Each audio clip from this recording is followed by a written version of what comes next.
So it's my great privilege since I've been at Bond to be positioned in an opportunity where where we can create something like Beyond Bond, and the scale and depth of it and the complexity is unmatched by anyone else in the field. I presented at a conference a couple of weeks ago to all higher ed folk, and in the breaks people were all quietly saying, "Are you really doing that?" And my grey hair was certainly testament to the fact that we are. So it's been a really interesting journey, the last 18 months. And I guess just a little bit of context in why is just we're facing just so much disruption. We had an alumnus consult just 2 weeks ago, and he works at a top-tier accounting professional services firm. That firm is going through a massive outsourcing, offshoring project that originally they thought had hit the grad program and the intern program. It's at partner level down. So really we're seeing this massive change in the way that organisations are working. The economy is shifting, and my favourite stat from a recent report that came out just a couple of weeks ago, in Detroit in 1990, the three largest companies, so that's not long ago, were worth $65 billion.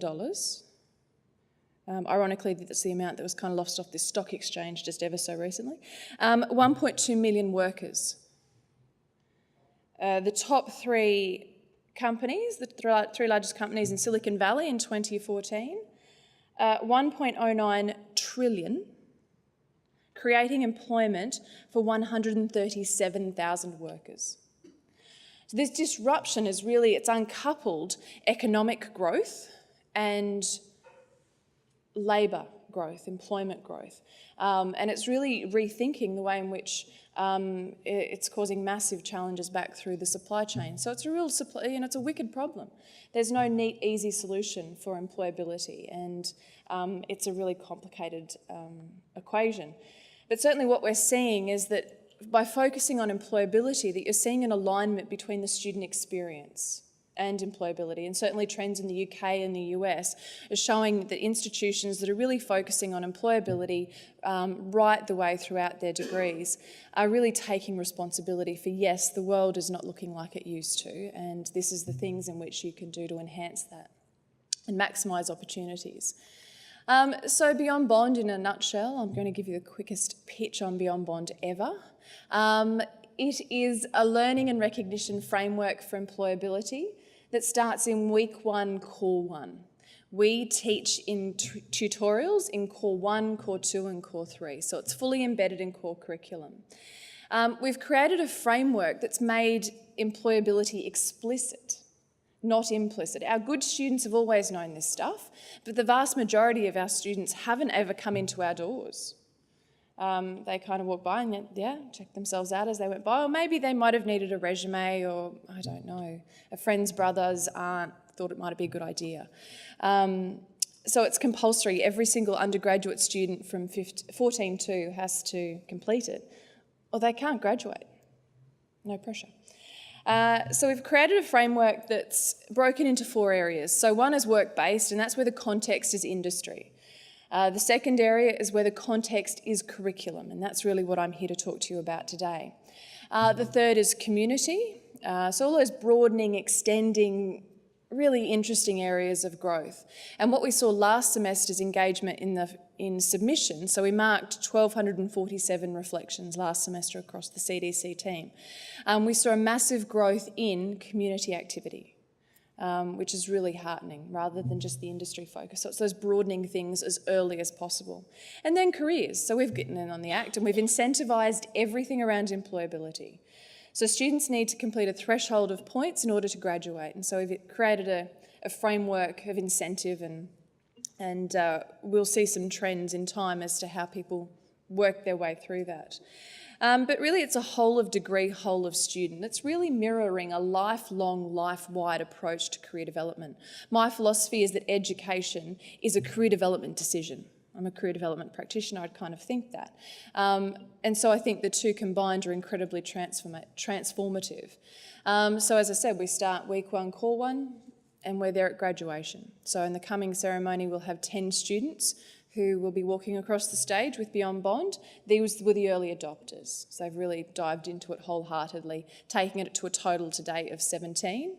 as of 15.3, we start to really go skyward, which is great. So it's embedded in the core curriculum, and the CDC facilitate it. So we've killed a traditional service and we've created a hybrid model. So we're part student services and we're part curriculum, which is a really exciting place to be. As I said, it's a degree requirement. At the heart of Beyond Bond, this is our heartbeat, is a reflection process. That students need to plan activities, they need to do them, not just say they're going to do them, but do them, and then reflect. And then repeat that. Because this is a lifelong learning to career development. You know, our PDRs that we're all about to go through, same deal. So we're really starting them as early as possible and really articulating and reflecting. How do these things connect? So I guess it's really built on two pockets of evidence. I shouldn't say pockets because they're pretty large buckets these days. One is this wonderful area of career development learning, and that shows that career development early as soon as possible has a whole host of wonderful benefits for students. The second is the real value of reflection, that students effectively reflecting on an experience then allows them to articulate that. So that pitching, you know, your me in a minute. If you can't communicate your key skills to someone very quickly, you are missed. And, you know, Macquarie example, a really good example of a large firm, they get in excess of 6,000 applications a year. They have a grad team of 3 to 5, depending on which way you slice and dice that. They have about 140 positions average each year. If you can't pitch, they'll miss you. And then it's a really active process of reflection and feedback. So the CDC team, who are working with them to plan, then give people feedback on how things are going.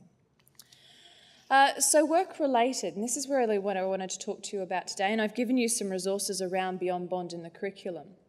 So we've actually created a process for our academic colleagues. So when I say recognition, we're not just recognising the things our students are doing around employability, we're recognising the things our academics are doing around employability. So when you bring in a guest lecturer, a case study, a live project, all of these things are about connecting the dots between academic learning, industry, and ignition of career. You know, this is this aspiration, inspiration stuff that's really hard to define. So the context is curriculum. So what we've done is we've created a consistency of approach. We have a Beyond Bond logo. So it's really signposting these things for students, that what they're doing in class is employability, because they don't know that. They just think that that's how every academic might teach, I don't know, family law or similar subjects. They don't have access to that at 3 different universities to see that we do it differently. So all that stuff that we say about the differences we're doing is true, but a bit useless because they're not actually seeing it elsewhere. So this way we're really signposting it. And so Beyond Bond in my subject is our criteria. So we've developed a process that our academics are going through, and we've just got 2 criteria. It's not a 20-point checklist. It's really about, is the activity that you're running in your class, is that generating industry exposure? So is a real connection with industry? So are you bringing in someone real, not a case study? A case study is a great teaching tool, but there's not too much industry genuine exposure. And then authenticity. So is this an activity that a student would be doing out in industry? So for example, public relations, you know, writing public relation, the press releases and the particular sorts of assessment, coming back to Shelley, the assessments, they're authentic. They're authentic to what industry do. Not just, this is how we do it here, as per our 19 whatever textbook, and and there's this massive gap. And that students find that really exceptionally frustrating these days, as you would well know. And then really the value, if we created 0 to 15 points, so the scale. So we've created the incentivisation to be commensurate with the rest of the framework. So what's awesome is that we've actually got 29 subjects, I think. Oh, there we go, the process. I'll talk about the process. So basically you submit the request to our team, you know, Beyond Bond at CDC. No, Beyond Bond at bond.edu.au, that's the email. So you can use our logo, and then we actually let you know before you even start advertising what's it worth and what's the process. So students don't have to think too much about it. It's there, we create the unit and I learn. It's all very, very easy. We've got 29 subjects that have taken it on. Academics, so some feedback we've had from academics. A couple of academics have said to us, it's given us a really good chance to rethink our subject and to understand, really what's important, and to give them a tool to deliberately reflect on what they're doing. So that's a great thing. Again, I'm a huge believer in an active reflection process around anyone's professional development. And then our students. So students are seeing this consistency and this value, that we're really walking the talk, that we're different. And certainly what we're seeing from the submissions students are completing around Beyond Bond in My Subject is a connection of the academic learning and the activity and future potential. There's one, isn't it Bloom that it's the future application that's really high up? We can see these moments of insight, which is just so electrifying in career development land. So that's the process and where we're at to date. But we really look forward to working with you. If you've got any questions, just, reach out. We really can't wait to have, a lot more subjects. In fact, we've had such a massive upswell and uptake. I remember, Keitha, last year we had to negotiate. Students can't get more than 50% of their first 100 points from curriculum-based activities, so that's a really nice position to be in. But it's my absolute great pleasure to now get off the stage and hand over to Courtney, and we'll both, I think we'll do a shared question time at the end, if that's all right. I'll hand over to Courtney Martin, who's our National Business Development Manager, just to talk with you about our industry program and what we're doing there. Because there's some really exciting things. So I'll hand over to Courts and then we'll take questions at the end. Thank you. Okay, so as Kirsty said, I work on the industry side of our team in the Career Development Centre. So we have an industry-facing team and we have business development managers who look after different faculties and different students from those faculties, sourcing placements. And I work with that team more broadly in the national space as well, so connecting students with graduate employers and any sort of other activity that they might be doing on campus or off campus to improve their employability, basically, at the end of the day. So, obviously, as you guys may have known, at the start of last year we received, with the centralisation of all services, the internship and work experience programs. These programs, just for your knowledge, internships, when we refer to that, that is for academic credit, and work experience is not for academic credit. So the internships have a bit more of a framework around them in terms of assessment and supervision by academics, and the work experience program can be one day or it could be a full semester as well. Both programs fit very well into the Beyond Bond framework, and they're big ticket items. Often, I think it's 40 points if they do a full semester of an internship or work experience, the students can accrue 40 points from that. So we've seen a definite increase in opportunities and students seeking opportunities as well. So the way that the two programs work, we actually offer a two-pronged approach for students to be able to source a placement with us or through us. We have an online system that is called Scout, where our business development managers go out to industry and build relationships and talk to them about our students and talk to them about the degrees that we offer, and then we work with them to formulate a position description and we can advertise that to students, and we then put them through the full recruitment process. So we would shortlist all of the students, review the applications, do an interview with them, and then shortlist those suitable students to the industry partner. By doing this, we're kind of getting students into that mode of the recruitment process and what that looks like for employers or when they're starting to deal with employers. The second way that we would work with students is that we offer the placement ready process, which happens every semester, and it's open to all students at undergraduate and postgraduate level. Students, in the first 6 weeks of the semester, there's a couple of steps they have to go through. They have to have an initial consultation with our student-facing team, and they are then put through some career counselling steps, resume review, that sort of process, and then they complete a form which needs to be handed in by Friday of week 6.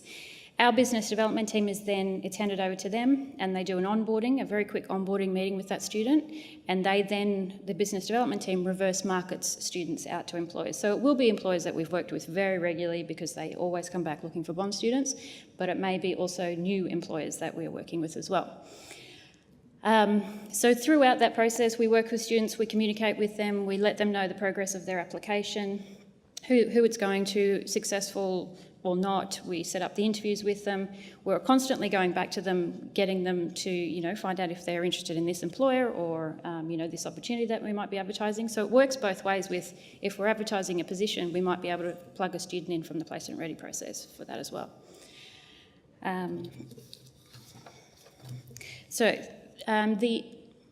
Did I go too far? Sorry, that's me. So once a student is placed, we work with them throughout their placement as well, whether it's for academic credit or not, or if it's just for work experience. We'll work in touch with the academics depending on what the assessment will be. And so, working with students throughout their placement to troubleshoot anything, but also just to find out if they're enjoying their placement and, they're making sure they're making the most of their placement. Sorry, I should be on the page. The other thing we do with industry as well is to ensure that we are protecting our students from any sort of, what's the nice way of putting it? Exploitation? Yes, thanks. So not everybody that calls the Career Development Centre is, we put them through quite a vigorous process in terms of determining whether they are suitable for us to be able to put a student out to them. We've got a whole list of criteria. I think it's actually in your packet there. So we vet a lot of the employers who come through. We don't support home-based businesses because we feel like the students need to have a full experience when they are on placement. But also we want to make sure that the students are in the workplace and it's a learning experience. It's not them replacing another employee or what should be an employee. So we make sure that we work with employers on that side of things to meet the Fair Work Act compliance. And then also making sure that our students are protected in a way that they're not being exploited and put into a workplace where they are overworked and not paid.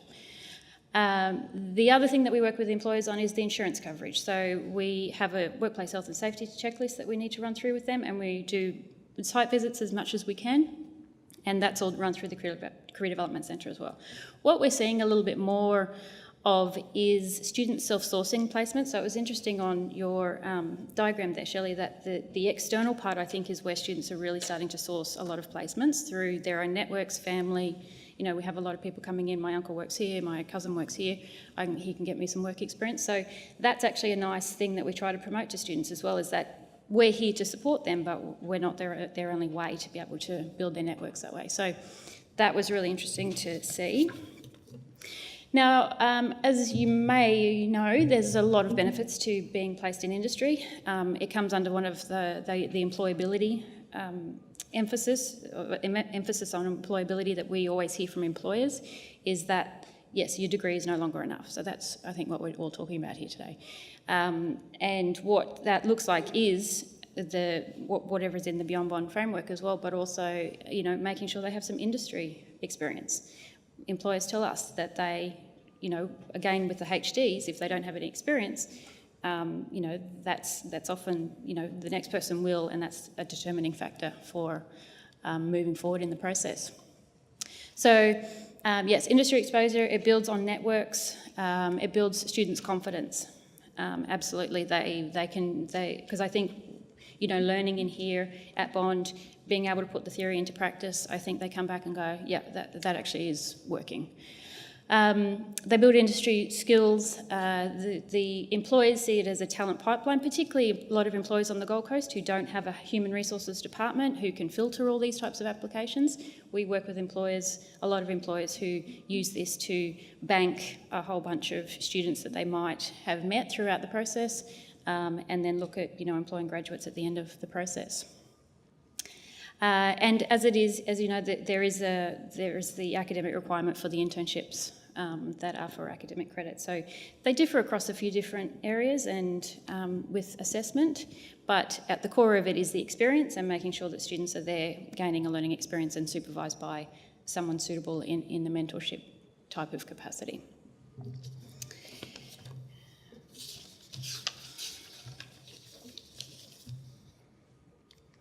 So the benefits for industry, as previously mentioned, it's a talent pipeline for them. A lot of them really want to connect with Bond and they just don't know a way in. And so, they often think about it through a student, the best way in is through a student. So why not offer this opportunity as well? We have alumni come back to us as well who have been through the process, have done their own internships, and now are in a position to offer the same sort of experience because they've found it of value to them. So the value of mentoring from industry as well is all part of the Beyond Bond framework. That they can get some points for that as well. Okay, so since the start of last year, we have been working through streamlining the whole process for students, and hopefully we have, made it a lot more simpler for them. As a central service, it was hard to, pull all the processes together, but I think that we were able to do that through the placement ready process, and the feedback has been really great because we're able to engage with the student before and get them to do some career development activities before going into the workplace. And just a few statistics for you. So last year in 2014, we had over 600 students on placement out in industry, so 641 to be exact, and that was across the 3 semesters. And this year we're on track probably to increase that, I'd say, by a couple of hundred maybe, we're hoping, maybe around the 800 mark, but we are kind of working on that at the moment. So that's across all faculties as well. That's drawing students in from all the different areas, and that includes self-sourced, placement ready process, advertised positions. It also includes our international programs where we've had an increase of students completing overseas internships, which is really great. We've got, I think, 6 on semester internationally at the moment. So yes, that's all been working really well and contributes obviously to their employability.